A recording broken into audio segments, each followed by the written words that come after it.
હજી ચાલુ નથી તો મેં દાદા કહી દીધું ચા પીવી છે. હલો નમસ્કાર, જય શ્રી કૃષ્ણ. હું છું તમારો પ્રિય ખજૂર. ફાઇનલી અત્યારે પહોંચી ગયો છું શિકાગો.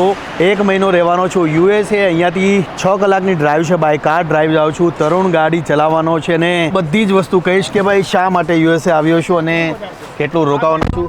થેન્ક યુ ભાઈ. જય માતાજી, જય માતાજી, જય માતાજી. US ની ધરતી પર શિકાગો એરપોર્ટ પર આવી ગયા છે. અહીંયાથી સીધા જશું 6 કલાકનું ડ્રાઈવ કરીને ઓહાયો જઈએ છીએ. તરુણ ડ્રાઈવ કરવાનો છે. ફર્સ્ટ ટાઈમ USA માં. આમ તો ઘણી વાર ગાડી ચલાવી છે પણ ના ભાઈ આપણે ન્યુયોર્કમાં બધા ચલાવી તો long drive first time in US. ઓછી ડ્રાઈવ કરી હતી લાસ્ટ યર, પણ હવે લોંગ ડ્રાઈવ કરવાની છે. USA માં 1 મહિનો રહેવાનો છું. આખા USA માં જેટલા પણ સ્ટેટ છે બધા સ્ટેટ ફરવાની ઈચ્છા છે. લાસ્ટ ટાઈમ ઘણું ઓછું ફરાણું હતું પણ આ વખતે બધું ફરશું. સીધા જઈએ છીએ. 6 કલાકનું ડ્રાઈવ છે. રસ્તામાં તમને બતાવીશ કે આપણું USA કેવું છે.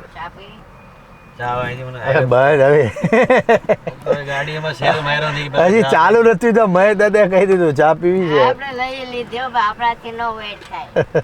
ઓહાયો, ક્લીવલેન્ડ, નિયર બાય ક્લીવલેન્ડ, અને બસ જલ્દી પહોંચીએ છીએ. Don't worry.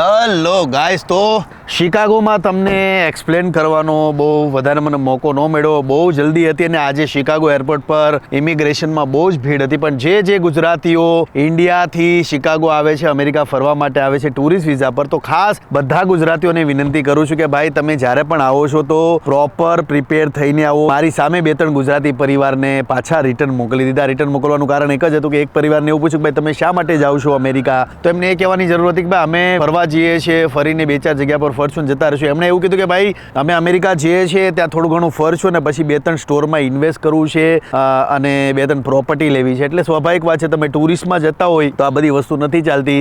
એક પરિવારને એવું પૂછ્યું કે હાવ લોંગ યુ સ્ટે, તો કે યા. અરે ભાઈ હાવ લોંગ યુ સ્ટે એમણે પૂછ્યું તો કે યા. એટલે 2-3 સવાલ પૂછતા હોય છે પણ એ પ્રિપેર કરીને આવો. અત્યારે શિકાગોમાં છું અને 6 કલાકનું ડ્રાઈવ કરીને અમે જઈએ છીએ ક્લીવલેન્ડ જઈએ છીએ ઓહાયો. કેટલા વાગ્યા? આ ગાડી છે, આ ગાડી અમે રેન્ટ પર લીધી છે. આ ગાડી ફેરવાના છે ને પ્રિપેર છો તું અમેરિકામાં ફરે? આપણે તો ઇન્ડિયામાં પ્રિપેર છે ને અહીંયા પ્રિપેર છે. તમે જાઓ અહીંયા ગાડીઓ ધકારો છો એટલે અમે આંકવાના જ છીએ ભાઈ.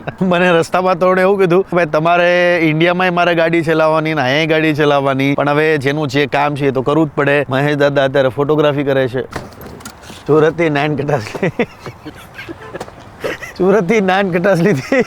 બહુ ઠંડી જો બોસ. ભાઈ લાવો જેકેટ લાવો, બીજી બધી વસ્તુ જોડો સાઈડમાં. અમેરિકાનો કોઈ ભરોસો નહીં ભાઈ, ગમે ત્યારે ઠંડી ફૂલ થઈ જાય. જેકેટ પહેરી લો પેલા. અમેરિકામાં આવતા વેચ ચાલુ થઈ ગઈ છે ઠંડી, પણ ગુલાબી ઠંડી કહી શકો, મજા આવે એવી. એવું છે કે ભાઈ બહારની કન્ટ્રીમાં આવો એટલે પહેલા જેકેટ પહેરી લેવું સારું. કેવું લાગે છે ભાઈ? Look good. આણે આજીવન બીજાના જેકેટ પહેર્યા.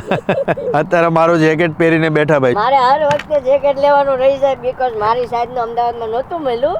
અહીંથી લઈ લેવું, પણ અત્યારે મારું પહેર વાંધો નહીં. ભાઈ અમારા માટે પાણીપુરીની અરેન્જમેન્ટ કર્યું છે નીલાબેને. Thank you so much Nilaben.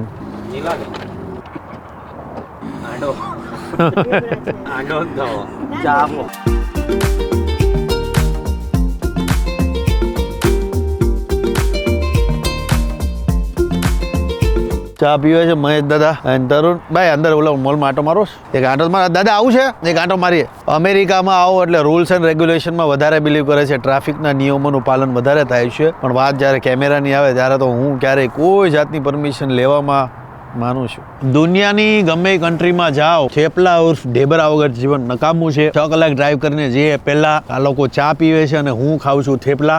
તમે ગુજરાતી છો, ગુજરાતીપણાનું ઉત્તમ ઉદાહરણ એ છે કે તમારા બેગની અંદર થેપલા હોય ને હોય. અત્યારે થેપલા ખાઈએ છીએ, ખાઈને સીધા નીકળશું.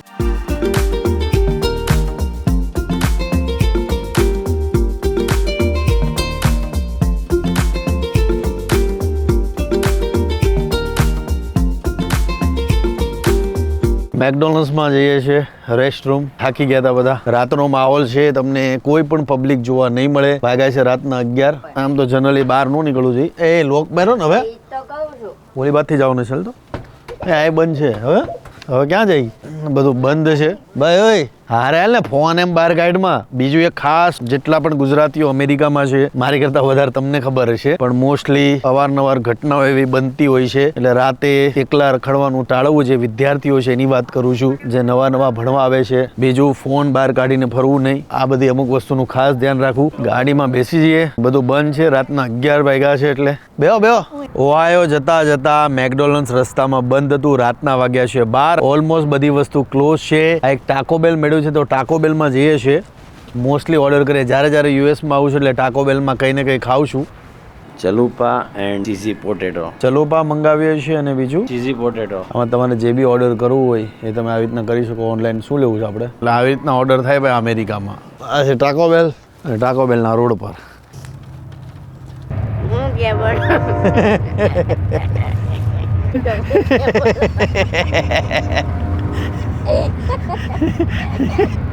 ગમે એટલી ઠંડી પડે ને તોય આવવાનું મન થાય ગમે એટલી તકલીફ પડે તોય અમેરિકા આવવાનું મન થાય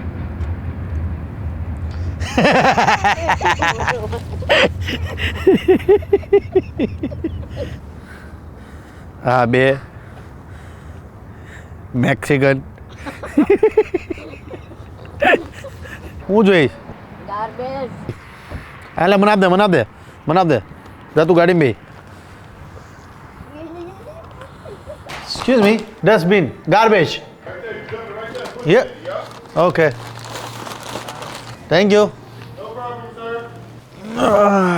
આ સ્ટોર છે તો આ સ્ટોરમાંથી કંઈક લઈ લઈએ એનું પ્રાઇમ જે ડ્રિંક છે બહુ ફેમસ છે યુએસનું પ્રાઇમ તો નથી પણ કયું છે આ સેમ લાઈક પ્રાઇમ છે. સેમ લાઈક પ્રાઇમ છે એટલે આ પી લઈએ જેથી રસ્તામાં કોઈ તકલીફ ન રહી આ અમેરિકાનો ભિખારી ભાઈ રાતના 3 વાગ્યા છે અમેરિકામાં આવો એટલે નાના મોટા ઇસ્યુ તો શરૂઆતમાં થાય જ આજ એક પ્રોબ્લેમ એ થઈ ગયો અમારે કે અમારે શિકાગોથી ઓહાયો જવાનું હતું હાઈવે થ્રુ જવાનું હતું પણ લોકલ રસ્તામાં ઘૂસી ગયા એટલે જે અમારી 6 કલાકની જર્ની હતી એ બદલીને આઈ ગેસ 12 કલાકમાં કન્વર્ટ થઈ ગઈ બપોરે 2 વાગે નીકળ્યા હતા અત્યારે રાતના 3 વાગ્યા છે ઓલમોસ્ટ 12 થી 13 કલાક થવા આવ્યા છે પણ નાના ટાઉન જે શિકાગો અને ઓહાયોની વચ્ચે જે ટાઉનો હતા એ જોતા આપણે પહોંચીએ છીએ તરુણે ગાડી ભયંકર આજે ચલાવી છે ઓલરેડી એ ખૂબ જ થાકી ગયો છે કેમ કે ટ્રાવેલિંગ હતું પ્લેનનું અને પછી સતત 12 કલાકની જર્ની થાકી ગયા છીએ બધા ગોદડા ઓઢીને હોઈ જ જાવ.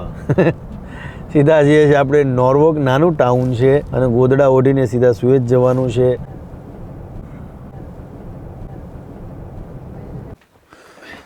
વેલકમ ટુ અમેરિકા જય માતાજી જય શ્રી કૃષ્ણ ફાઇનલી પહોંચી ગયા છીએ અમે યુએસમાં આવો તો તમારે મહેનત મજૂરી કરવી પડે મહેનત મજૂરી ન કરો તો યુએસ તમને ક્યારેય એક્સેપ્ટ નથી કરતું બધી સુટકેસો ઉપાડી અમે અને ફાઇનલી પહોંચી ગયા છીએ અમે ઘરે તું રહેવા દે ની